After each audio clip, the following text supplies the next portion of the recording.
Hi all, എല്ലാവർക്കും നമസ്കാരം. പുതിയൊരു വീഡിയോയിലേക്ക് സ്വാഗതം. അപ്പോൾ എല്ലാവരുടെയും പഠനമൊക്കെ എങ്ങനെ പോകുന്നുണ്ട്? അപ്പോൾ പുതിയ നെക്സ്റ്റ് പ്രിലിംസിൻ്റെ എക്സാംസിൻ്റെ ഡേറ്റും അതുപോലെ ഹോൾ ടിക്കറ്റൊക്കെ വന്നു കഴിഞ്ഞിട്ടുണ്ട്. ജനുവരി 11 എക്സാം ഉള്ളവർ സെക്കൻഡ് പ്രിലിമാണ്. അപ്പം നിങ്ങൾ ഫസ്റ്റ് പ്രിലിംസിൻ്റെ ക്വസ്റ്റ്യൻസൊക്കെ ഒന്ന് അനലൈസ് ചെയ്തിട്ട് അതിനുള്ള മാക്സിമം നിങ്ങൾ മാർക്ക് കിട്ടുന്ന എവിടെയൊക്കെയാണ് ആ ഏരിയയിൽ നമുക്ക് തന്നെ അറിയാം. നമുക്ക് ചില ജ്ഞാനപീഠം, അങ്ങനെ സാഹിത്യം നൊബേൽ, പിന്നെ കേരളപ്രഭ, അങ്ങനെ കുറച്ച് കാര്യങ്ങളൊക്കെ കോർ ഏരിയാസ് നമുക്ക് കാണുമ്പോൾ അറിയാം അല്ലേ. അങ്ങനെയുള്ളത് തറവായിട്ട് തന്നെ പഠിച്ചിട്ട് പോവുക. അതാകുമ്പോൾ സ്റ്റേറ്റ്മെൻറ്റ് വരുമ്പോൾ നമുക്കൊരു കൺഫ്യൂഷൻ വരത്തില്ല. പിന്നെ കുറച്ച് ഒന്നോ രണ്ടോ നമുക്കിപ്പോൾ കറണ്ട് അഫയേഴ്സ് നമുക്ക് കിട്ടിയില്ലെങ്കിലും മറ്റേതിലെല്ലാം നമുക്കത് മാനേജ് ചെയ്യാൻ നോക്കും കേട്ടോ. അപ്പം അങ്ങനെ തന്നെ നോക്കി പോവുക. പിന്നെ മാത്സ് നമ്മൾ മാക്സിമം ചെയ്തു നോക്കുക. ആദ്യമേ നമുക്കത് ചെയ്യാൻ പറ്റുന്നവരാണെങ്കിൽ, കോൺഫിഡൻ്റ് ആണെന്നുള്ളവരാണെങ്കിൽ അങ്ങനെ തന്നെ ചെയ്യുക. ആ ഒരു 20 മാർക്ക് നമുക്ക് കിട്ടുന്നതായിരിക്കും. എന്തായാലും മാത്സിൽ നമുക്കൊരു ടെൻഷൻ വരത്തില്ല. കാര്യം നമുക്ക് ചെയ്ത് വരുമ്പോൾ ഒരു ആൻസർ കിട്ടുമ്പോൾ അത് നമുക്ക് ഉറപ്പായിട്ടുള്ളൊരു ആൻസർ തന്നെ ആയിരിക്കും അല്ലേ. അതിൽ നമുക്കൊരു നെഗറ്റീവ് വരുമോ എന്നുള്ളൊരു വിഷമം നമുക്ക് ചിന്തിക്കേണ്ട കാര്യമേ ഇല്ല എന്നുള്ളതാണ്. അതുകൊണ്ട് മാക്സിമം നിങ്ങൾ മാത്സ് ചെയ്തെടുക്കാൻ നോക്കുക. അങ്ങനെ പറ്റാത്തവരാണെങ്കിൽ, മാത്സ് ടെൻഷനാണ് എന്നുള്ളവരാണെങ്കിലും, അതുമല്ല നമുക്ക് സമയം ഇനിയും ഒരുപാട് സമയം വേണ്ടവരാണെങ്കിൽ തന്നെയും മാത്സ് ഒന്ന് ചെയ്ത് നോക്കിയിട്ടിരിക്കുക കേട്ടോ.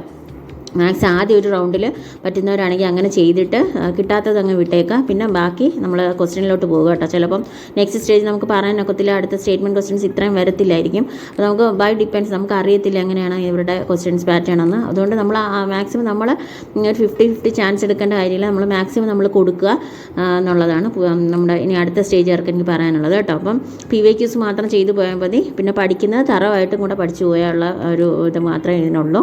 നമുക്ക് നോക്കാം. നമ്മൾ ഇന്നലെ എക്സാം എഴുതിയവർക്ക് കുറച്ച് പേരൊക്കെ ടെൻഷനിലാണ്. നമുക്കറിയാം, മെസ്സേജൊക്കെ ഇട്ടിരുന്നതിൽ മനസ്സിലായി. അപ്പോൾ നിങ്ങൾ നമ്മളിപ്പോൾ പറയുന്നത് വെച്ചാൽ, നമ്മളിപ്പോൾ ബയോളജിയിലൊക്കെ നമ്മൾ പറയത്തില്ലേ, സ്ട്രഗിൾ ഫോർ ദ എക്സിസ്റ്റൻസ്, അതായത് നമ്മൾ നിലനിൽപ്പിന് കൊണ്ടുള്ള പോരാട്ടമാണ് നടത്തിക്കൊണ്ടിരിക്കുന്നത് അല്ലേ. അപ്പോൾ മാക്സിമം നമ്മളിപ്പം ഒരു 1000 കുട്ടികൾ നമ്മൾ എക്സാം എഴുതുവാണെങ്കിൽ അതിലൊരു 800 കുട്ടികളും പഠിച്ചിട്ട് എഴുതുന്നവരാണ്. ബാക്കി ഒരു 200 സംതിങ് വരുന്നുള്ളൂ പഠിക്കാതെ എഴുതുന്ന കുട്ടികൾ. അപ്പോൾ നമ്മൾ അവരോടാണ് നമ്മുടെ ഒരു സ്ട്രഗിൾ ചെയ്യേണ്ടത്. നമ്മൾ ആ ഒരു സ്ട്രഗിൾ ചെയ്യുന്നത് നമ്മൾ അത്രയും കുട്ടികളോടാണ് നിങ്ങൾ ഓർത്തിട്ട് വേണം നിങ്ങൾ പഠിക്കാനിരിക്കാൻ കേട്ടോ. കാര്യം എന്ന് പറഞ്ഞാൽ ഇത്രയും നമ്മൾ പഠിച്ചിട്ട് ഇനി അടുത്തത് പഠിക്കാൻ പറ്റില്ല എന്നുള്ളൊരു ഇത് വെച്ച് വരരുത്.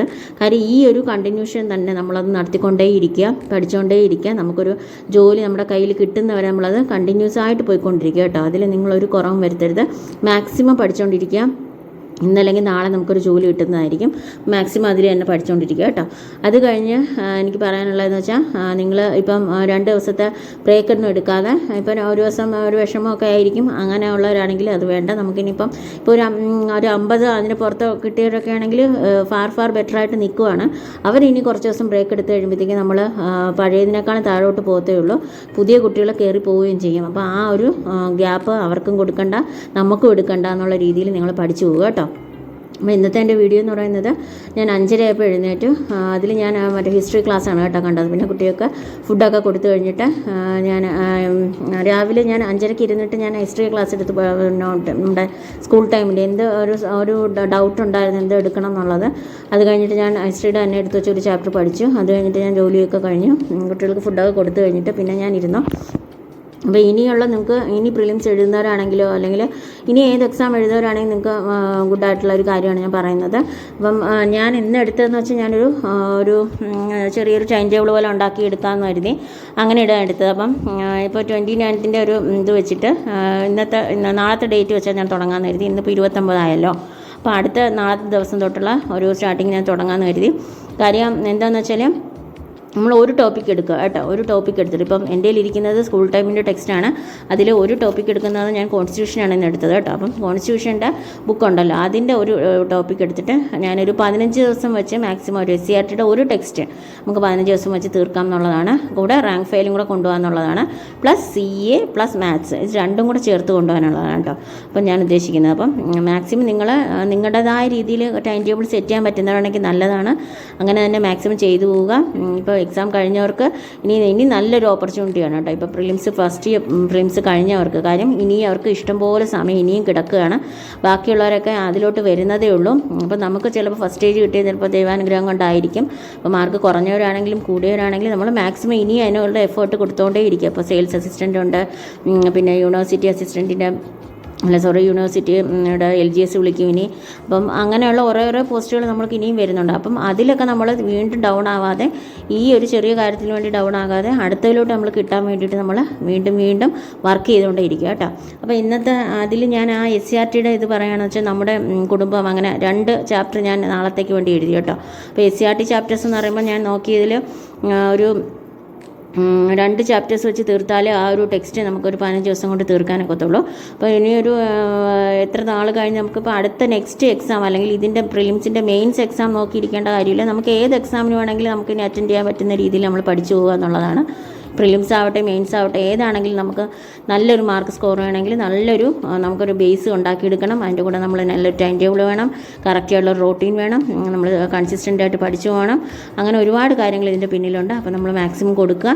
അപ്പോൾ SCRTയുടെ 2 ചാപ്റ്റേഴ്സ് വെച്ച് 2 ദിവസം കൊണ്ട് ചെയ്തു പോയാൽ ഒരു ടെക്സ്റ്റ് എടുത്തിട്ട് പിന്നെ റാങ്ക് ഫെയിലും അതിൻ്റെ കൂടെ എടുത്തു കേട്ടോ. കോൺസ്റ്റിറ്റ്യൂഷൻ ആകുമ്പോൾ നമുക്ക് റാങ്ക് ഫെയിൽസ് വേണം, മസ്റ്റാണ്. അപ്പോൾ അതിൻ്റെ ഒരു 6 പേജും വെച്ചാണ് എടുക്കാമെന്ന് കരുതിയത്. അപ്പോൾ ടാലൻറ്റിൻ്റെയാണ് ഞാൻ എടുത്തത് കേട്ടോ.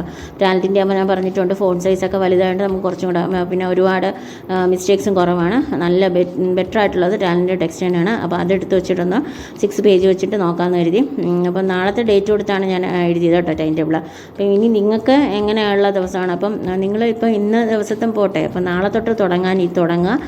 മാക്സിമം നിങ്ങൾ രാവിലെ തന്നെ എഴുന്നേറ്റ് ഒന്ന് തുടങ്ങാൻ പറ്റുന്നുണ്ടെങ്കിൽ അങ്ങനെ സ്റ്റാർട്ട് ചെയ്യുക. പിന്നെ നമ്മൾ മടിക്കും തോറും ആ ഒരു ദിവസം കഴിഞ്ഞുകൊണ്ടേ ഇരിക്കും കേട്ടോ. അപ്പോൾ മാക്സിമം നിങ്ങൾ എത്രത്തോളം നമുക്ക് കൊടുക്കാനൊക്കുമോ, നമുക്ക് എത്രത്തോളം പഠനത്തിലോട്ട് എത്ര ഇൻഡെപ്തായിട്ട് പോകാനൊക്കുമോ അത്രത്തോളം ചെയ്യുക.